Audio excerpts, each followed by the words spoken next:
What up, B Squad? It is your boy JB, and we are here today, you guys, with a brand new season and a brand new review of The Real Housewives of Potomac, Season 8, Episode 1, you guys. And this episode is titled Projections and Deflections, you guys. And who, Jesus, was it ever? Some projections and some deflections in this episode. But before we go ahead and get into this review, if you guys are watching this video or any other video on the channel and you guys aren't subscribed yet, and I need you guys to do me a solid favor and stop taking me out on this date and then having me pay for it at the end of it. You guys know the routine. You can do me that favor by liking the video, subscribing to the channel, turning on your post notifications, and also by sharing the video, you guys. And with that out of the way, without further ado, let's go and get ahead into this episode of The Real Housewives of Potomac, shall we? All right, you guys, so we'll start this episode up. Now, I will say with this episode, it was heavily focused on Robyn Dixon, aka Boy Robyn, as I call her, right? It was heavily focused on her. So what we'll do is we'll save Boy Robyn and her good girlfriend Saturn's Rings, aka Zelle, for last. So we'll start up with lying ass Mia. Child, lying ass Mia is back. Now you guys remember last season at the reunion, we had already knew about this before the reunion about G and Mia being ousted at their company, right? And so this season, Mia's letting us know that she's downsized. I was like, girl, I bet you did downsize. That income was slashed. Like, I know Potomac probably pays you a good penny, but it ain't paying you that much. Like, I know it's probably, and I know when I say a good penny, I know she's probably making a good at least 6 figures probably, right? Gotta be. But you ain't making the money from the joint chiropractic. So your income is substantially smaller. And, you know, we were talking, Gordon is talking to her about filing a lawsuit. It is so interesting watching this shit with Gordon and Mia, knowing where they are at currently. Speaking of Mia, so you guys know BravoCon was this past weekend, right? And Mia was asked by somebody on the red carpet, was she with Gordon for his money? She says, well, I mean, of course. Who didn't know that? I was like, I think we all knew that, but I think you want to play the front up that you weren't with him for his money, that you love that man. Girl, a lie don't kill who tell it, right? Now, what I did notice about Mia is Mia's face is looking a little different these days. I don't know if Mia had some work done to her face, but she looked different. Another thing that I will say about Mia, I hated her confessional looks. The first one and the second one, they were both horrible to me. Did not like either one of them. And, you know, Mia's talking about the fact that, you know, she and Gordon have gotten into it with each other because of, you know, I guess after, you know, this all happened, Gordon went through a bit of a depression and he would be on the couch and she would basically tell him to get his motherfucking ass up off the couch. I was like, well, leave it to her. But hey, it is what it is. You guys know how I feel about Mia. Not my favorite person. Don't see it for Mia, but it is what it is. She's back. And we're going to see this play out. Another thing that's interesting, her good girlfriend, they're still friends. Jacqueline, they still cool with each other. After how season 7 went for them, I would have expected for Jacqueline to throw that heifer to the curb. But she didn't. They're still cool. And I guess Mia got a new boyfriend now, and Jacqueline made a comment a few weeks ago about the DICK. I'm gonna leave my comments about them two alone because we'll leave them in season 7 and not bring them up. But let us pause here and move over to the next person. All right, you guys. Next up is Candace and Chris, you guys. So we see Candace and Chris, and they are doing the picnic with each other, right? And you know, Candace is telling Chris about the budget for the tour. She said $50,000. No shade, Candace, but what the fuck are you spending $50,000 for? And you guys know I like Candace. You guys know how I feel about Candace. And I'm just trying to confuse what she's spending $50,000 for because Candace doesn't do big arenas. Candace is doing like small, intimate, you know, places. We saw her when she was on the Real Housewives of Atlanta when she was performing, when she had Drew come on stage with her. But hey, you know, and I hope that she's making a profit from this. But the way it sounded, it doesn't sound like Candace is really making a profit yet. Because, yeah. Because with an artist, that's where artists really make their money, is by going on tour. The artist doesn't make money from those album sales or anything like that. That more so goes back to the labels. It's interesting when you think about it these days, right? Because most people go independent route. You can go independent, but when it comes to things like this, like a tour, you have to pay for everything out of pocket. So you're trying to recoup whatever you spent at that point. But yeah, so she's telling Chris about that. Now she did say that her tour last year, she put into it about 6 figures, and she's really trying to get a return on that investment. Good luck to you, Candace. I really do. I like Candace's music. I do. Now, what I will say about Candace is this tagline this season. Hate it. Hate that tagline with a passion. That tagline reminds me of Candy's tagline. I may be small, but my empire. I can't do the O. I may be small. Oh, but my empire keeps on growing. It reminds me of that tagline, and I hated that tagline. That tagline annoyed the shit out of me. So Candace's tagline this season, I forgot what it is. When they go low, I just hit high notes, and it wasn't a high note. So sorry to you, Candace. That was not a high note. But hey, it is what it is. They also talked about Boy Robyn and this shit with she and Juan, and it's really interesting because they showed, if you watched last night, the reunion ended, and then we ran into the part 3 of the reunion of last season ended, and we led into this new season.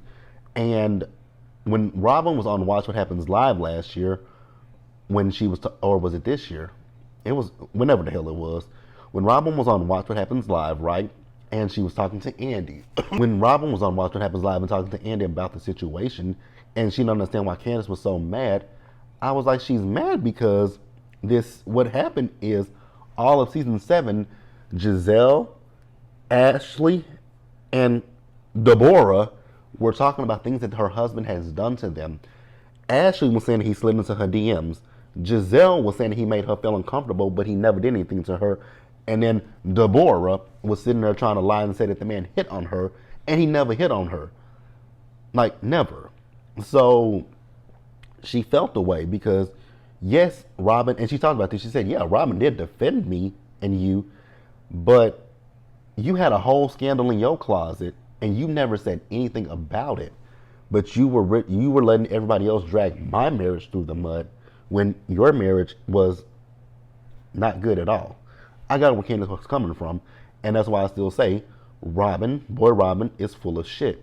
You guys can agree or disagree. I don't really care. I just think that she was full of shit. I think she was full of shit. And then for her to sit there and say that she wanted Karen to bring it up. Why would you want Karen to bring up your marriage on camera? Why not you? Like, you hold the power, not Karen. So yeah, Robyn can miss me with the bullshit with that. But let's pause here, you guys, and move forward. Now, also before I move forward, Chris did suggest that Candace have a conversation with Robyn, and I agree. She should have a conversation with Robyn. And I'm gonna go back to the point that I was making earlier. The thing that I have an issue with Robyn it ain't even the fact that she had to bring her shit up on the camera. The problem that I had with Robyn is y'all were trying to talk about Karen's marriage last season, that she was cheating on Ray, but again, your husband was cheating on you. You don't believe it, but your husband was cheating on you. He was cheating on you, and then you tried to blast Karen's marriage, and then your good girlfriend over there, she was trying to come after Candace's marriage. So, yeah, you did defend them. I will give you that. But you should have said, Giselle, there's a lot of other stuff. Like, if Chris didn't do anything, like, you could be dealing with a situation like what I'm dealing with right now, where Juan was stupid enough to go pay for a hotel room for another woman. You could have said something like that. Anything is better than nothing. Because y'all let that shit play out all season. It was terrible. But now we're going to pause here and move forward, you guys. All right, you guys. Next up is Hey Arnold Stewie. I ain't got much for her, because y'all don't know how I feel about her. I don't see it for her. I don't like her. She annoys me. She gets on my nerves. So you guys know that she moved into that new house. The house in itself is cute. The decor is tacky as fuck. When I saw the inside of that house, I said, what the fuck is this? And then the fact that she and Giselle have a clothing line, I was like, girl, burn it, destroy it, get rid of it. We don't want it. Nobody asked for it. But you know what I will say about Hey Arnold Stewie? Her decor looks a little bit better than Giselle's decor of her home. Because what is this? That house is not gaudy, but it is very tacky. But again, look at what I'm talking about. I'm talking about Ashley Darby of all people. What do I expect? I don't expect the Smithsonian from her, right? Now, Michael's name is still on her mortgage. I was like, I'm not shocked, girl. It's so funny when it comes to Ashley. I'm gonna call her by name for right now. It's funny when it comes to, what the hell is that? When it comes to Ashley, it is hilarious because for years, y'all talked about Candace living in her house that her mother got for her. That is her mother. So Candace doesn't have to do any favors for her mother. Whereas Ashley, you are tethered to this creep that you call a husband. This ass-grabbing creep you call a husband, right? And so she says that, she and Michael, they're not divorced. Girl, we know you're not divorced. She says she's dragging her feet with it. We know you're dragging your feet with it. Nobody is stupid, Ashley. Nobody bought that shit last season. She says that he is paying her child support, but you guys remember, she gets nothing. She gets no alimony. So Ashley's going to do what, why don't you do what Lisa Hochstein is doing on Real Housewives of Miami? Contest the prenup. I think the thing that would hurt Ashley is the fact that you actually signed it on camera. So you thought you was getting a payday, but you really wasn't. One thing I will say is I'm happy to not have to look at Michael's face. That I'm elated with. I'm absolutely 100% elated to not have to see his face. But Ashley, girl, you don't have to tell us that you are dragging your feet with this divorce. We already knew it. Let's pause here and move forward, you guys. All right, you guys. So next up, we'll talk about Karen, you guys. What I will say about Karen is the interview look with the curly, crinkly hair and the yellow, I hate it. The interview with the straight wig, the bone straight wig with the part down the middle with the black on, I love it. Karen looks good in that interview. Now we see Karen, so she's having dinner with both Candace and Wendy, and she really just wants to check up on them after. It's so funny when it comes to Real Housewives of Atlanta, not Atlanta, Real Housewives of Potomac, Married to Madison, Beverly Hills, Miami, and all of them. It's interesting when they talk about, well, it's every Housewives show. They all talk about what happened in New York. Now, we all know New York is code for the reunion, right? Because that's where they filmed the reunion. But they're talking about what happened at the reunion last season. And, Karen just wants to know if they're good. And so she says she's good with Ashley and Giselle. But Robyn, she says Robyn got to own her shit. And I agree with it. Because I still just, like I said earlier, it's bullshit that Robyn felt like Karen should be the one who outed her situation. It's like, no, ma'am. If you know that your husband is doing something, why don't you just bring it to the light? So that way it doesn't come up later and it's just literally egg all over your face, because that's really all this is. It's egg on your face. And Phil, I know you love Robyn, but your girl is going out bad and sad this season so far. This episode right here didn't do her any good. Whew. Maybe she should have sat out this season. No, I don't know, because she sounded ridiculous in this episode. Robyn literally sounded ridiculous. I was like, girl, what? But we're not talking about Robyn just yet, but we'll get to Robyn in just a minute. But that's really all it was in this scene with Karen. Let us pause here, you guys, and move forward to Robyn. All right, you guys, so this episode, the season opened up with Robyn. So we're literally picking up where we ended with the reunion last year with all the stuff that came out about Juan. And you guys remember, after the reunion aired, more stuff came out. Remember, he was in a laundromat with that one woman. He was at the nail salon with another woman. Robyn is saying that she knew those women they both worked with him. Okay. Did you not see that photo of him in the laundromat? Because him and that woman did look hugged up. But you said that they didn't look hugged. They were not hugged up. But I can remember that picture, and they looked like they were sitting down, and it looked like they were very close. And that's neither here nor there. But I don't even care about the laundromat or the nail salon. It's the Canadian woman. So Juan is saying that he was very stupid and foolish. Absolutely. But we're still going to run with this lie that the woman, okay, you guys remember the story, that the lady came to Maryland, right? She was dating a Baltimore Ravens player, right? And she went to the casino, lost her wallet. hit Juan up to come and pay for her a hotel room. How dumb do you think people are? Because that makes no sense. If she's dating a Ravens player, why didn't she hit up the person that she literally came to see? Why didn't she hit him up and say, "Hey, babe, my card. I lost my card. I lost my purse. Lost this. I need to get to a hotel." Why didn't that happen? Like, make it make sense. Like, make that make sense, because it doesn't. So then, he said that he told Robyn not to say anything about this on the podcast. And I was like, there's a reason that he told you that, girlfriend, but you ain't putting two and two together. Then she says, he says he was just being nice to the lady. I was like, okay, you were being nice to the lady. That makes no sense either. Why did she, like, the question I'm going to ask one more time is, why did she hit you up and not the person that she was quote unquote dating? She's just going to hit you up and okay, I get being a nice person, right? I get that. I get being a nice person, but I'm not going to be a nice person to someone that I don't know like that. I ain't had no communications with. I ain't had, I don't know like that, right? So none of that makes sense to me. And then he was also, he's also saying that he didn't have sex with the lady. I was like, Juan, so you want me to believe that out of the kindness of your heart, you went down to this hotel room and you said, okay, I'm gonna pay for you the hotel room for the night, right? But then you didn't go up there to the hotel room with her. You didn't do nothing with this lady. He's trying to talk about, did you see how she looks? Let's stop talking about the face, because down there, she ain't got no face. Below the waistline, there's no face down there. So a hole is a hole is a hole is a hole. Shut up. Now, please miss me with that shit, Juan. Please miss me with that shit. And the fact that I think I know for a fact that Robyn is buying this shit is ridiculous. That is terrible that she's buying this. Like, he's clearly lying to you, sis. And, I don't wish no, for nobody to get a divorce or nothing like that.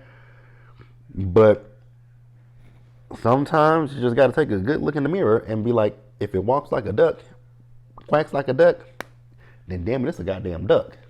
You know what I'm saying? That's all I got to say. We're going to pause here and wrap up this episode. Jesus to Christ, I saved Giselle for last. All right, you guys, so Giselle, I saved her for last.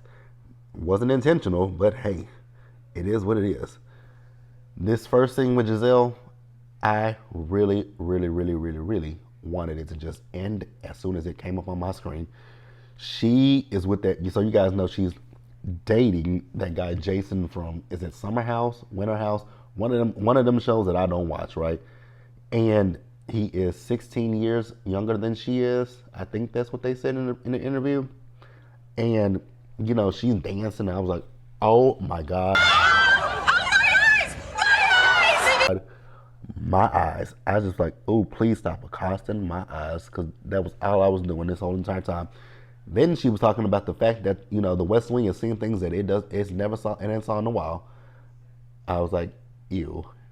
Girl, I could have went the rest of my life not knowing that either. So you guys know that her daughter, Grace, is getting ready to go to college. Grace is such a beautiful young lady, and she's very smart and articulate. And one thing I will say about Giselle, the nice thing that I can say about her is I love seeing her with her daughters, because I think that's the most human that we see from this woman is her daughters. And I also love the fact that her daughters get her together, right? So we also found out that she and her girls had went to Dubai for spring break. And I was like, oh, Dubai. Okay, some checks are clearing. We also see later in this episode as she is wanting to get Charisse. Good God, why is Charisse back? We could have left Charisse. I said, so it was so funny last night. I tweeted, we could have left Charisse in season 7. Everybody else who tweeted me about this, like Jessica from Rated to Love, she said we could have left her in season 2. And another person said we could have left her in season 3. I was like, I was just being nice, but we really could have left Charisse. Charisse, God, you guys know how I feel about Charisse. Phil, if you're watching this video, I know what you're going to say too. I know without Charisse, there would be no Potomac. I really, truly don't give a damn. Charisse is boring as hell. Charisse brings nothing to this show. Oh, Sharice. Good God, Sharice. I feel like Rox when Rox does this. Like, that's how I feel when I see Sharice. Speaking of Sharice, ma'am, have you ever, like, do you know what a stylist is? Because that wig she had on it in that scene with Ashley and Giselle was too fucking thick. Then them church shoes she had on with that Easter Sunday looking outfit, I was like, girl, what is this? And then her confessional was even worse. What I will say, one nice thing about Giselle as well. Her first interview look that I saw, I didn't necessarily like it, but her second one, I was like, wow, this is the best that Giselle has looked in a while. Like, Giselle is always a hit or a miss. Actually, it's always a miss. It's never really a hit with her. Never really a hit with her fashions. So they're sitting down with Robyn. Before Robyn got there, they were talking about, is she delusional? I was like, delusional as fuck. So Robyn says that the laundromat situation was with a coach he works with. Then she says, she talks about the woman at the laundromat. She also says she didn't really give a fuck. I was like, girl, I think we know that by now. But she's trying to say that the media was blowing it out of proportion. I was like, how? Your husband is the one that's at the laundromat and at the nail shop with other women, not us. And he's the one that's stupid enough to get caught in the situation. Like, I have to agree with Giselle about that. The optics. He's not paying attention to the optics. And I was like, wow, it's a cold in hell when I'm agreeing with Giselle. And Ashley says that, Ashley had the same sentiment. With the black being so hot, she would think that Juan wouldn't do stuff like this. I was like, exactly. Sharice talked about, how Eddie used to cheat on her. And then Robyn just sitting here talking about people are trying to steal her joy. I was like, who? Inquiring minds want to know who is trying to steal your joy. The only person trying to steal your joy is your husband. That is it. Like, for real, for real. But that's it, you guys. Season 8 started pretty good. Let me know what you guys thought about it in the comment section below. Subscribe to the channel. Turn on your post notifications. Share the video, you guys. And until the next time, stay safe. Take care of yourselves, you guys. Wash your hands. Be blessed. And I'll see you guys in the next one. Bye, guys.